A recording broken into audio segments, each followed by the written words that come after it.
Much awarded science fiction writer Kim Stanley Robinson, known widely for his acclaimed Mars Trilogy, feels that human beings are doing more to change the planet than any other force. From bedrock to the top of the troposphere, and by no means do we have godlike powers on this planet. Robinson's work portrays characters struggling to preserve and enhance the world around them in an environment dominated by individualism, backed by political and economic authoritarianism, oblivious to the environment. Is the human urge for space exploration a similar attempt fueled by hubris and selfish ambition to colonize space? Can we become explorers in the real sense and realize our minuscule place in the gigantic order of things that is the universe, which remains at once our life force as well as our deepest mystery? In this session, Robinson, in conversation with journalist Vishnu Som, answers these questions and more.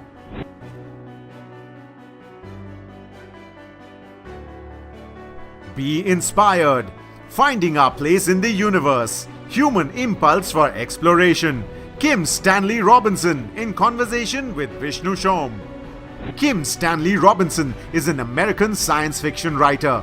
He is the author of about 20 books, including the internationally best-selling Mars Trilogy and more recently Red Moon, New York 2140 and The Ministry for the Future. He was part of the US National Science Foundation's Antarctic Artists and Writers program in 1995 and 2016.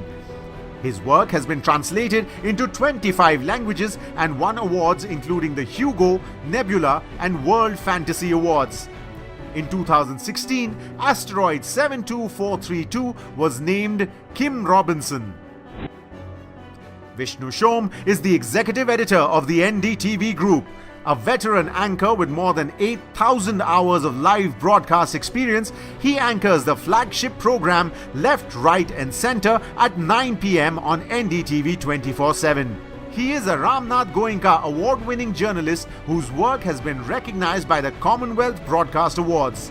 He covers strategic affairs extensively and has produced more than 30 documentaries for the network.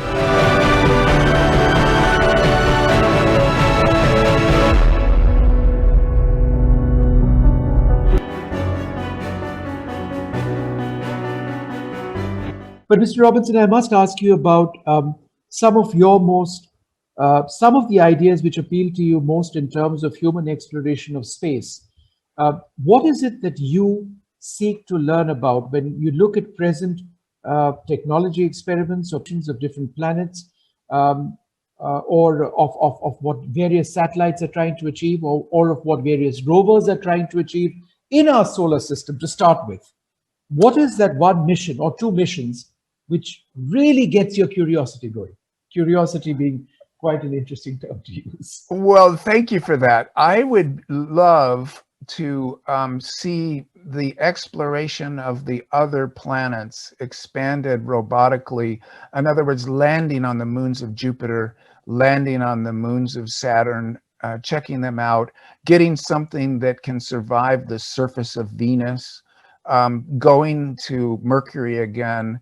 These are beautiful and interesting neighbors. They're part of the family, cosmically speaking, and some of them have just barely been looked at by the Viking pass-by of 1976 to 1980. More of that would be great as far as I'm concerned. Now, I do want to add that that's kind of I don't want to say a luxury activity or recreational, it's aesthetic. The use value of it, everything has been overwhelmed by the climate crisis.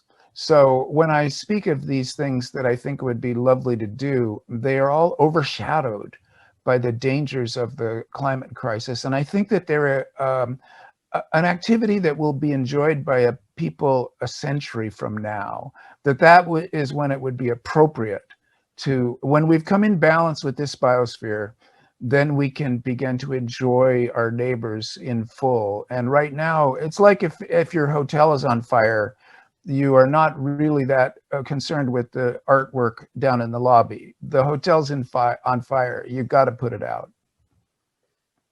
Are you impressed by India's cost-efficient space engineering, I think for me personally, the most unbelievable mission wasn't the one to the moon, which didn't really work out, and hopefully it will in the future, but was on Mangalyaan, our Mars satellite.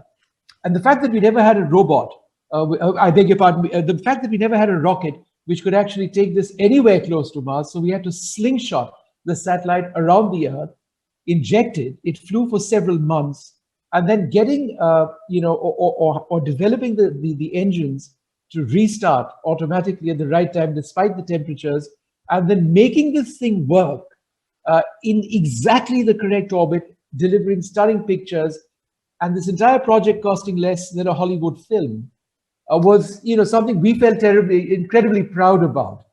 Do you believe that cost-efficient engineering in space is the way forward? I mean, nobody can have the huge budgets of NASA. Yeah, well, even NASA can't have the huge budgets of NASA. So it becomes an open question. I'm impressed by India in general, and I speak as an outsider who's never been there except for 8 hours in the New Delhi airport going from one place to another.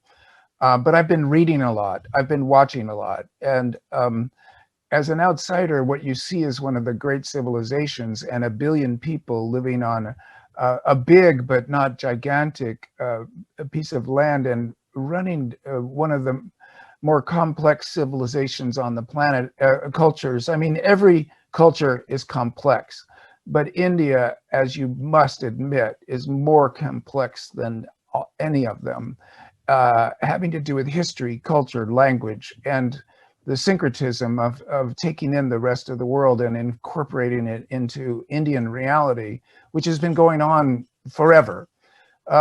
It's extremely impressive. And so what I think is going to happen with the modernization since independence is beginning to gather a momentum that is going to be extremely dynamic as a player on the world stage. It can't be overemphasized.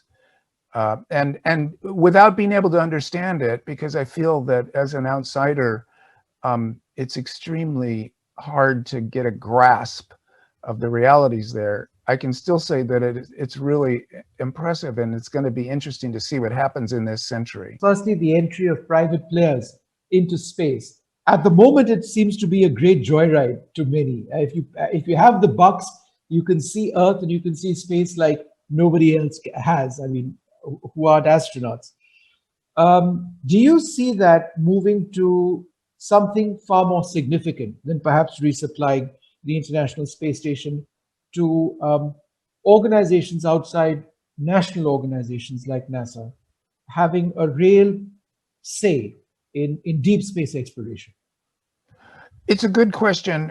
Always, NASA has operated as a public-private combination because the public direction of the space program through NASA always had private contractors, so that the work of building those rockets and doing the engineering was always outsourced to private companies. So it's not that different now.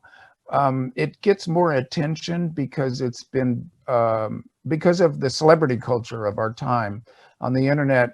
Celebrity individuals, space billionaires, they're taken as characters in a soap opera or like a Bollywood musical, and the interest in them is personal. The actual structures of the project are not much different. Take, for example, Elon Musk and SpaceX. That's a great company. They're doing tremendous work in rocketry. These are great rockets. The same was true of Lockheed and Boeing earlier, and it has to be said that SpaceX's main customer is still the public, the government, and also communications. So that's interesting because now space is a place where private communication can take place, and because of the internet, that becomes important. Because of weather forecasting, that becomes important. So the private-public combination hasn't changed very much. And I think that the celebrity culture is, again, a little bit of a distraction from the real problems. Soap opera stars, whether they're singers or technologists, who cares? They're not important in the larger structural pictures. On the other hand, let's say this, sometimes they can be inspirational, sometimes they can advocate for good things, and in that sense, maybe they're of some limited value. And that really brings me to my next question. I had this fantastic opportunity of interviewing John Kerry, the U.S. Special Envoy for Climate, just about 2 weeks back, and he was here in New Delhi, and he kept speaking about what we all know, but a lot of people don't really care about, that we are edging towards that 1.5 degree mark, and if we hit that 1.5 degree mark, then there would be perhaps irreversible change. If we hit 2 degrees, then we are looking at events which would drastically change the way that life exists on our planet. Is it your belief that our quest for space now is intrinsically linked to perhaps our inability to stick to a rise in temperatures less than 1.5 degrees? That's a good question. I want to start by saying that I once met John Kerry, and it was in Antarctica, where I was making a visit, and he also made a visit back when he was Secretary of State. A great American diplomat. Now, yes, I think that confronted by the extreme existential crisis of climate change and a 2-degree C global temperature rise, and even more potentially, the mind skips away to other places where human powers might be more effective. And it's a displacement of the important attention that needs to be taking place to the present problem. So if there is interesting aspects to humans in space, they need to be put off the table until we come into a good balance with Earth's biosphere as a kind of reward for our efforts. In other words, if we succeed in coming into a good balance with Earth's biosphere as a civilization, then and only then projects like going to Mars are interesting. Now they are a distraction, a displacement activity, a kind of a dream of escape that is actually impossible for most people, and really not the most important thing by any means. Do you see humanity working together in space exploration in a significant manner? And the reason I ask that is because right now on our planet, we see an entire new rebalance as far as global strategic equations are concerned. China represents, many would say, a fundamental threat to the values of countries like India or the United States. And yet the Chinese have made incredible progress in so many areas, space being one of them. However, there is also a sense that if we as a civilization, as humankind, want to do something serious in space, we need to all come together. And yet there are these competing interests and nationalism and hyper-nationalism, which continues to define our existence as nation states. This being the case, are you worried that real exploration in space and real scientific achievement, which might actually help us save ourselves in the long run, would be very difficult? I do worry about that. I think that space projects are small enough that they can represent national interests, and now we see even private interests. So in other words, you can probably put people on the moon in a colony as a single nation state. So the space is not the place where international cooperation is required. And indeed, the different measurements that different programs use for simple things like docking ports mean that actually international cooperation at the International Space Station has been quite difficult. It's been good. It's been a way that the United States and Russia have cooperated intensively and well. So it's not a bad space, but it's so minor compared to the Paris Agreement, compared to the nation states coming together to cooperate on decarbonizing our technological infrastructure as fast as possible. That's the great challenge of our time, and it needs international cooperation. China is big on that. United States, India, European Union, a few more countries, essentially the G20, represent most of the carbon burn on the planet. And India is particularly important because it has 1 billion people, it has a huge landmass, it has a lot of solar power, it has a lot of potential. It's the world's biggest democracy. So India is a crucial player in this international effort. The argument which is raised by India is that our development cannot actually come at the cost of pollution and our and emitting carbon. And there's a reason for that. I mean, if you look at America, which remains the first or the second largest polluter in the world even now, America's economic growth and that of Europe has been dictated by their carbon emissions. Now, India is told, now look, yes, we know you're developing, but you need to stop that because it's all one gas and it's all one planet. Now, that's difficult in a country where power is so important and we don't have enough power generation. We've invested heavily in thermal power. It remains a fairly poor country. So how do you balance this? The need to grow and keep people alive and give them jobs, and the fact that, the long run picture is terrible. Yes, a very important question. And I must say, electricity is a health requirement. So this is not a trivial issue. This is a basic human right, the right to electricity. And historically, in the post-colonial period, one can see that historically that India has suffered from the depredations of Europe and in the global economy of the United States. So one of the great things about the Paris Agreement is that climate equity is written into it, that the nations that burned a lot of carbon in the past, the most carbon, United States, European Union, need to pay for the rapid decarbonization and development of the countries that have not burned much carbon, but are in desperate need of development just simply for the health and welfare of their people. India is right at the sharp end of the stick on that. Luckily, the ability to rapidly deploy solar and wind and wave power to create electricity cleanly, and indeed, really, nuclear should not be taken off the table of discussion because there's becoming a kind of a clean nuclear developments in the technology of nuclear power. Anything that doesn't burn carbon is better than anything that burns carbon. So all these should be on the table. And luckily, India has an awful lot of sunlight, an awful lot of labor. What it needs is capital. And that's an interesting situation because most of the capital in this world is sequestered and has been accumulated by the United States and Europe. They need to spread that out. And this is part of what the Paris Agreement has insisted on. And hopefully that will increase at Glasgow and in future meetings. I mean, I speak as an American that this is an absolute necessity that America spread the wealth that it accumulated over the last century of carbon burn to get the whole world to a clean economy, to a decarbonized a technological base as fast as possible. There's also a cost associated with that, and that's the other problem.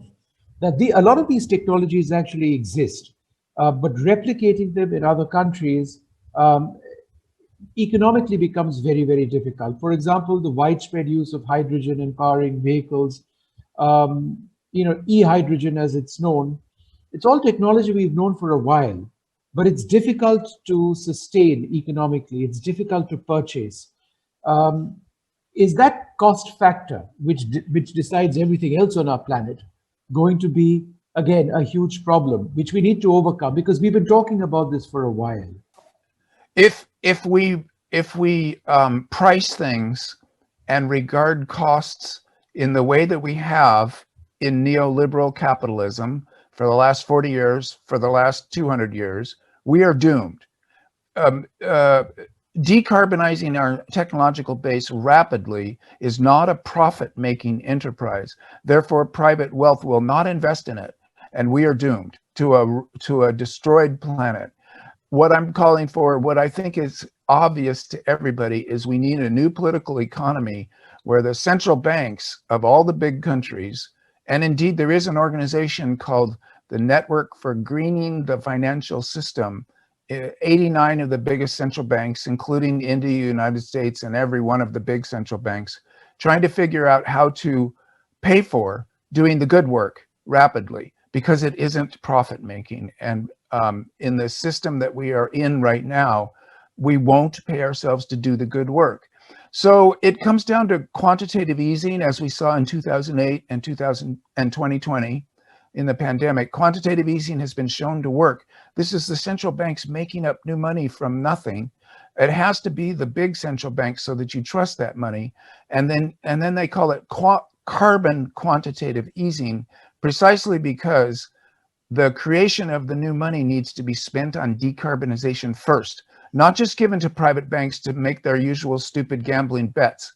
It needs to be spent on decarbonization of all kinds: clean energy, regenerative agriculture, all the things that will take CO2 out of the atmosphere fast need to be paid for by the initial creation of new money. And this is called carbon quantitative easing. And this is a kind of a Keynesian move. It's not as radical as you might think. Money does have to be created by the central banks. It's just that it gets directed initially for specific necessary causes. There are so many who believe that space can be very efficiently explored by technology, by robots, by sensors, and that the desire to actually have human beings in space, it comes from a latent human desire, which perhaps makes the challenge much more difficult.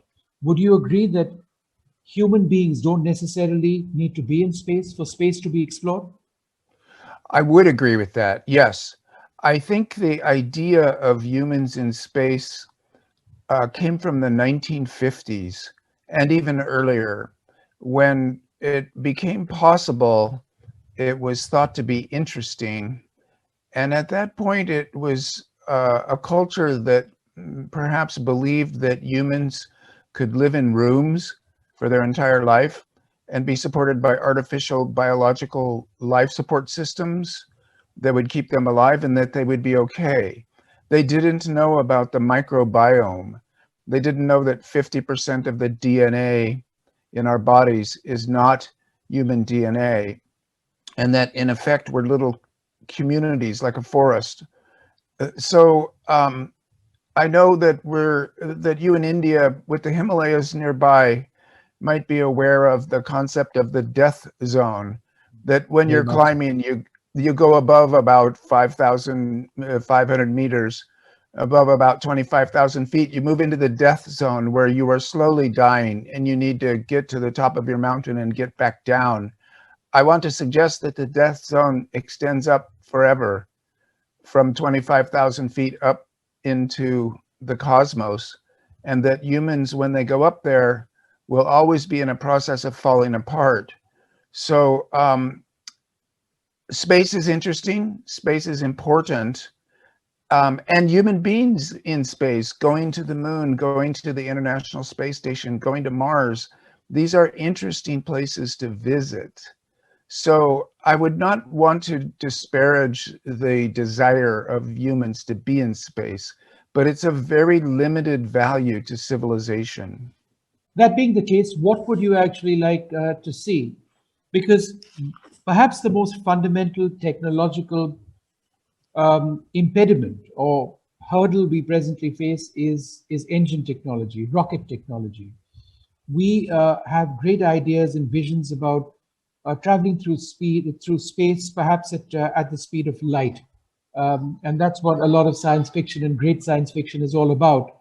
But other than the theoretical plans, we haven't realistically been able to achieve anything close to that. That being the case, where do you actually see us achieving anything significant? Well, good question. I think in the era of climate change, with the Earth in danger from our own civilization, the Earth's biosphere in danger of a mass extinction event, everything gets oriented to that. So at that point, you have to ask the question, is space useful in that effort to bring humanity into balance with the biosphere of Earth, our only home? And the answer is yes. Studying Earth as a planet is a way of learning more about our own home, and space science is therefore an Earth science, as being planetology. The great example is that we didn't understand that we were destroying our ozone layer by way of the chemicals we used for refrigeration until we were studying the chemistry of the atmosphere of Venus. And by understanding the atmosphere of Venus, we made comparisons to our own atmosphere and suddenly realized we could damage our own atmosphere. And the Montreal Protocol, saving the ozone layer, has saved humanity from a terrible self-destructive event. Now, that was a result of space science successfully applied to comparative planetology. Very important. As for humans in space, well, I would like to make the comparison to Antarctica. Antarctica is a difficult environment. If you're exposed for a few hours, you die. It's as close to space as you can come and still be on Earth. Now there are people in Antarctica right at this moment, and at the South Pole, there's a station year-round. Nobody in civilization cares about that. So what I want to suggest is that for humans in space, we could have a good station on the moon, and we might be able to establish a scientific station on Mars. Once we do that, the general interest of civilization in these places will be much reduced. Right. We're interested in the thing that we can't do. And once we do it, we're interested in the next thing that we can't do. And this is the spirit of exploration, of physical exploration. But it's a very limited interest. It's only in terms of taking care of Earth that space is interesting and important.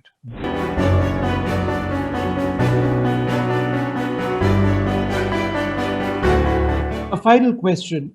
Based on the science that you've seen so far, do you believe that there is life in our solar system, or there has been life in our solar system outside our planet? Well, this is the big question no one can answer. It would be Mars or the inside of Europa or Enceladus around Saturn. These, we're now thinking life might have begun in thermal vents underwater, that all you need is heat, water, and minerals. And there's a lot of that around the solar system because of tidal forces inside the moons of Jupiter and Saturn. There's oceans. There could be life there now, quite elaborate life forms that we know nothing about. And Mars might have had life before it dried out and got cold. We don't know. It might be possible to find fossils. It might even be possible to find bacteria, say 10 kilometers underground where there's liquid water. All these are unknowns. It's one of the more interesting questions in doing space science is the search for life. If we did find it, we would be able to tell, is it our cousin? In other words, did it bounce from one planet to another around the solar system and have a single start so that we're all cousins in the solar system? Or is it truly alien? Does it represent an independent start of life on the next planet out, which would suggest that wherever there's these combinations of heat, water, and minerals, you've got life starting as a natural consequence. Well, that's one of the great questions in human philosophy that could be answered by space science. So it's one of the more real and important reasons for going out there and having a look. A final question, water on the moon. In fact, it was India's Chandrayaan mission with sensors from a host of countries, which actually detected water particles in substantial numbers. It's now believed that deposits of water on the poles of the moon could be substantive. What does that mean to us? Well, it's very important. And in my novel, Red Moon, I described bases being established by various nation states, principally China at the South Pole and the rest of the countries at the North Pole. It's peculiar to me that the moon doesn't have the same orientation as Earth in terms of its poles, but it doesn't. Earth is tilted 23 degrees off the plane of the ecliptic, which is why we have our seasons, etc. The moon is straight up and down. I find this quite mysterious, but it's true. And what it means is that the poles of the moon, there are places in shade all the time. Right. But also on the top edges of those craters, there are places in the sunlight all the time. So you have both solar power on a regular basis, and not a 2-week dark period. And you have water, which means we don't have to take it there, and we rely on water. So that the poles will be the place we will establish bases on the moon, and it'll be much easier because of that presence of essentially fossil comets. The water that has been falling there for 2 billion years or whatnot remains in the shade. That'll be mined and put to use, and it's quite fascinating if you like that kind of thing. It's not crucial to human history, but it is quite fascinating. It is indeed, and this chat has been fascinating, Mr. Robinson. Thank you so much for sharing your views and providing that link between where we are on our planet and how we're making a mess of things as far as decarbonizing our planet and the challenges that we face, and associating that with the quest for space and deep exploration, and perhaps because we've made a hash of things on our planet, that the need to actually do something meaningful in space becomes more and more important. Is that a dream? Is that going to be a reality? I don't suggest any of us actually has an answer to that at this stage. Thank you so much for being with us. It's been great chatting with you. Well, thank you, Vishnu, and thank you, everybody. I want to say a hello to the audience in India. It's a great privilege. This is the first time I've spoken to an Indian audience, and after writing The Ministry for the Future, I've become more aware of the importance of India in the coming century. So I just want to say thank you.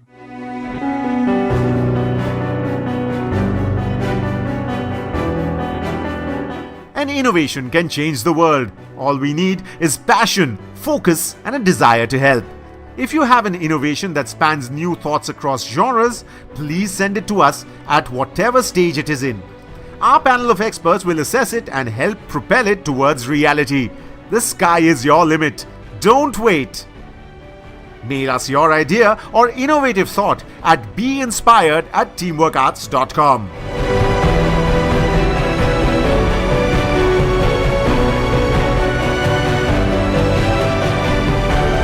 Crystal gaze into the near future with our series Be Inspired, that takes you into the world of AI, medicine, space, good governance, economy, and so much more. Subscribe to our channel now.